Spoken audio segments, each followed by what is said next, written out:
of a unknown session at the moment, and by that I mean I'm driving up to Northumberland, and I've got two plans in mind. The first is to go and perch myself on the South Pier at Craster, hopefully get on the corner and just fish about 4 or 5 hours into the flood, into the dark. High water's about 7, it'll probably be dark by about 5, 5:15, and just see if I can have a comfortable session, hopefully pull out a few fish. The two issues with that are that A, it might just be taken already, and B, I've spent, God, when I total up the hours that I've spent on that pier as a kid, it must run into weeks. But as everybody that's fished it will know, well, in the summer it's a Colean flatty mark, really. That's why it's so popular with kids. I haven't fished it in the winter properly as an adult, really, so I don't really know if that's still the same in the winter. But in my head I'm thinking, well, I know the ground around there, it's not particularly rough in front of the harbour, it's quite mixed. I'm just thinking incoming tide, bit of sea, plenty of colour, getting dark, could be worth the crack. So that's plan A. If I get up there, I mean, it's a really nice day today, to be fair, so it's got every chance of being taken already. So if I get up there and it's taken, then I'm going to head to Embleton Bay.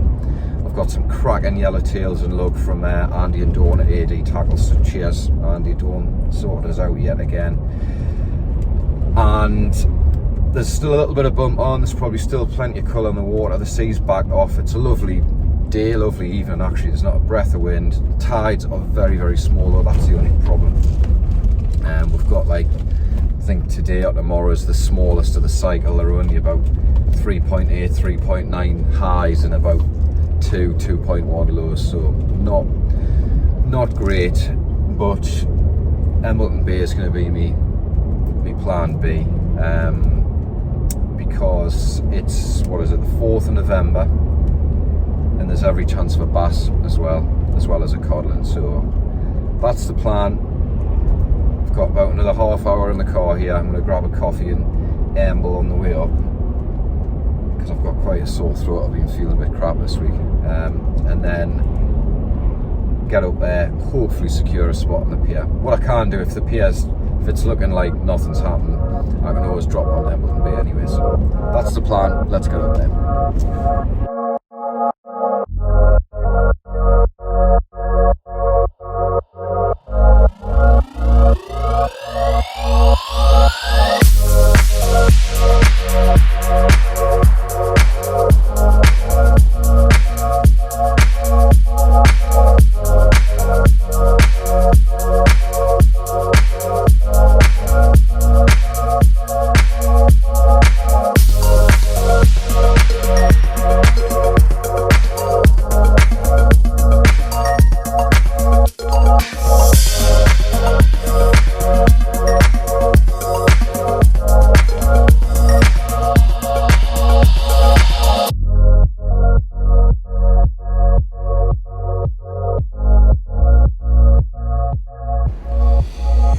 Right, well, might have seen a video a week or two ago where I'd started it. I was fishing at night, said, don't you find that something always goes wrong or not the plan when you're fishing? Well, in true Calamity Craig style, the plan was to fish the South Pier at Craster, get up on the corner, but the issue that I have is that it seems to be closed off to the public, and I could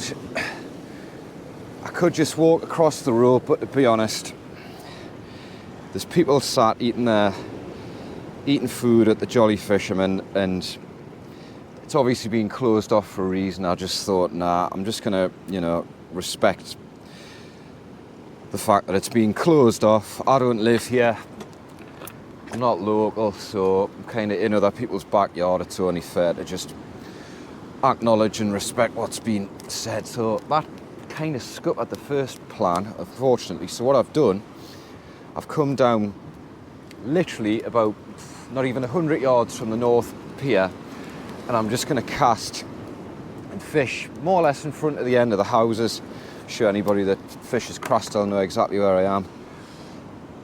And probably it's, what is it now, 3 o'clock. I've probably got about another hour and a half till it's dark. And I know that between the two harbours, there's some, oh, just stood on me crab bait there. There's quite a little bit of a deeper channel. The ground isn't as broken. You go left and right along here. It's much heavier ground. But you've got Muckle Car to the south, Little Car to the north. Tides are really small at the minute, so my logic is I'm trying to kind of get the best of everything, because off the end of the harbour, I think I said on the intro in the car, you do get a lot of coalies, you get a lot of flatties, and they'll just be coming straight into this channel.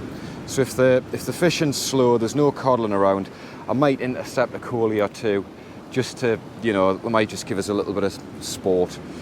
You've got Little Car here, which is, I don't know, I'm guessing 250 yards out, something like that. Tide's flooding from the north. Any tide run, and there probably isn't going to be that much, it'll be bottlenecked through that car and into this area here, plus anything coming straight between the cars into the piers might come into this area. So I'm hoping I can like belt one out and maybe just get the best of all worlds. So that's what we're hoping. Usual pulley rig. I've got a frozen crab and lug bait on there, 6-ounce sinker, rotten bottom. Let's get it out. Right. I'll be a bit careful on these rocks, because I sort of like get very slippy when they get wet, so I'm going to give this a fair bit of welly, because I want it right out.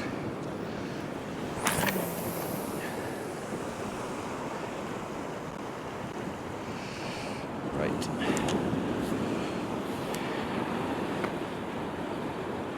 Got an ever so slight little light bit of northerly wind, but other than that, it's a fantastic day.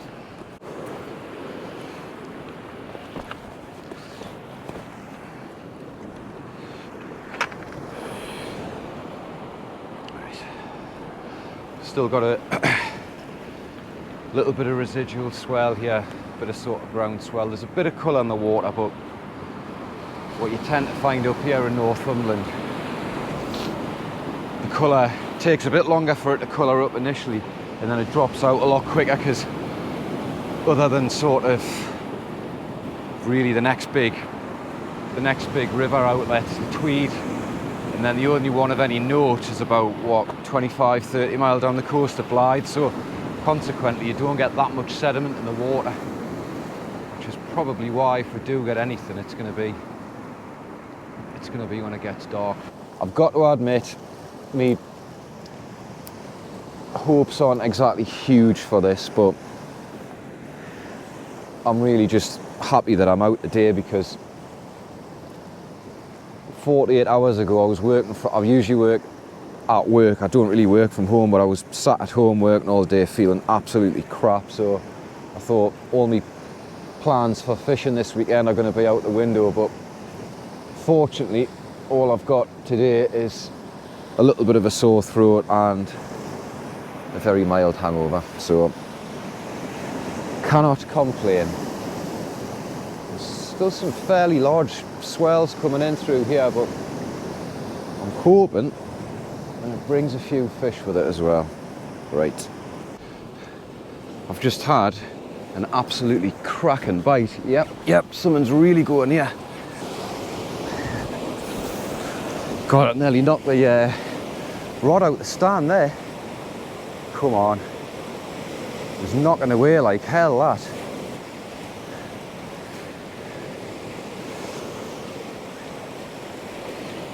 Yep, got him.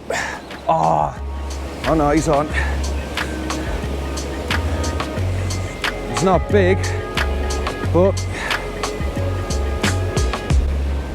first cast. Oh, he's digging down into that rough ground. Got to try and keep him up, as the ground out there's pretty heavy. Decent old bite, that. Here he comes. He's not a big fish, but I will certainly take him. First cast. Yeah. He's a silver stinker. He's not a bad one either, to be fair. This is one of the slight gambles with fish in this area. Craster is full of coolies. That's a nice coolie, that, to be fair. Not bad fish. I'm happy with that. It's daylight, the tide's tiny. First cast. Let's get him in a rock pool, get another bait out, and then get him dealt with. Right, let's get this next one out.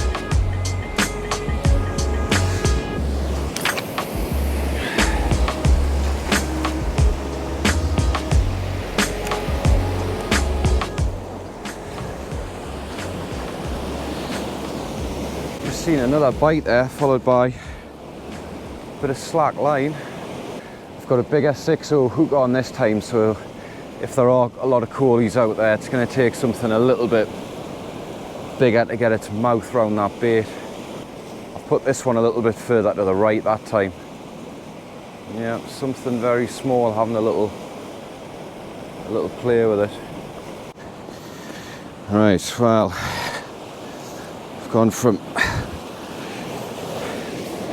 tribulations of the first cast to trials of the second, because next cast, almighty snag, so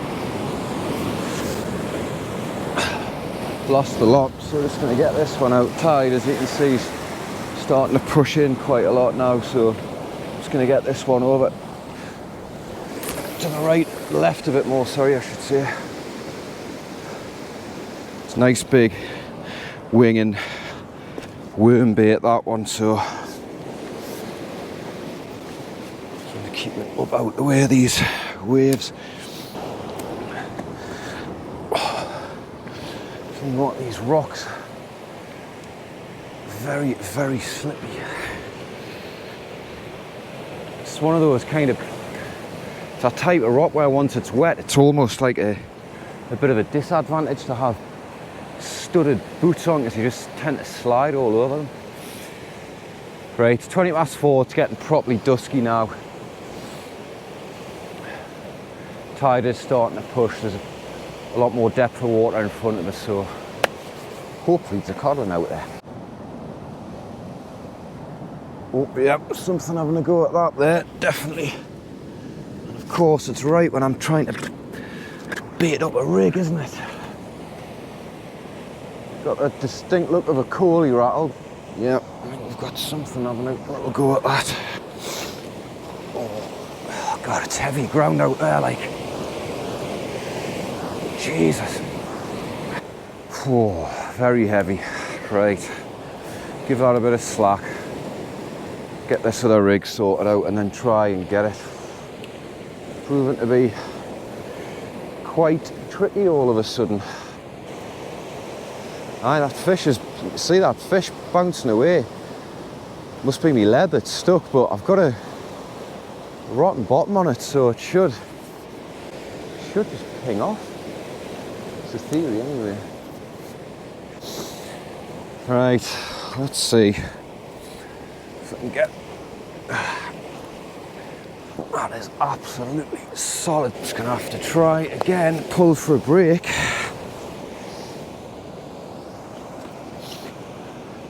Well, that's 2 casts. I've lost the bloody lot again there, like. Couldn't care, there's a fish on that rig out there as well, but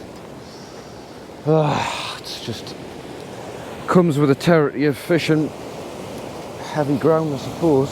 So, tie a new leader on, which is 108 pound stealth smooth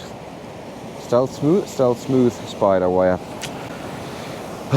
12 turn uni knot to get another rig out there. If the same happens again, I'm going to shift somewhere else, because I'm not just standing here throwing rigs. In fact, you know what it is? I'm tempted before it gets properly dark to have a walk towards the left hand side of a little car, just in the hope that there's maybe codling kicking around. Boat coming in there. They look like commercial lads. I don't think they've been out chartering. Tell you what, you'd still have to have a canny set of sea legs on you today, because if you're out there in a big rolling boat like that, you'll feel it. Just getting another bite here.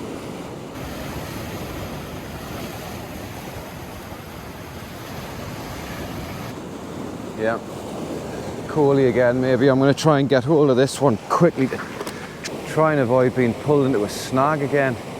No, nothing.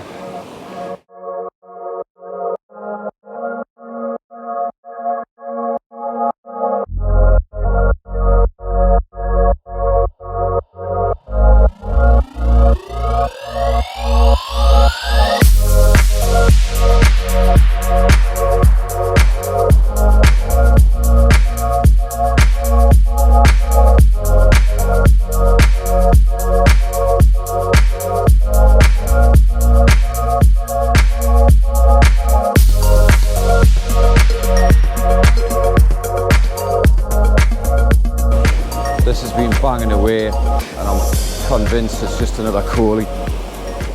And what I did suspect might be the case around this particular area of Craster seems to be coming to fruition, because I just seem to be getting plagued by Coleys. It's heavy ground out there. I've got a fish on, but bet me bottom dollar it's not a codling. Oh. Right, definitely time to move, because we have got Mr. Rockland. Out you come, that's it. Now, I think, this is a bit, oh no, I think it's the same one. I'm not going to lie, on a couple of videos ago I said a 3-bearded, which it does have 3 beards, but somebody made a comment and said no, it's actually a shore Rockland, which are a lot darker and a lot browner, which is exactly what that fella is there. So I learned something new, so thanks for that. Shore Rockland, not what we're after, but still quite a pretty fish. Get him back and we're going to move along. Right, we've moved probably all of about 80 yards or something, but what I've got down to me left is probably a 10-foot drop. There's a point that's going out here, and I'm probably just level with the end of Little Car. But what it means is that the water is going to be a little bit deeper, and because the waves are breaking behind us now, I can kind of cast probably in 2 or 3 different directions and hopefully cover a bit of ground. So that's the plan.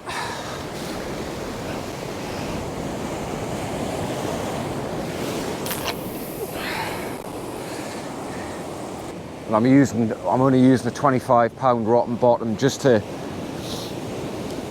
the hope that if I do get a half decent fish, it'll ping off fairly quickly. Because you don't want to be trying to pull a sinker out when you've got a fish swimming against a hook, because it's going to be much easier for it to just pop off. The thing with rock fishing like this is it's not like last few videos when we've been out on the beach and you find a hole and there's quite a few fish in it. It's a bit of a different ball game. This, you're kind of just searching for the odd sole, hopefully bigger fish. You tend not to get them kind of chewed up in holes. They're just more milling around in the kelp and stuff. So the idea tonight was hopefully come and pull a big one out, but it's probably wishful thinking because the tides are absolutely minute, to be fair, but you've got to be in it to win it.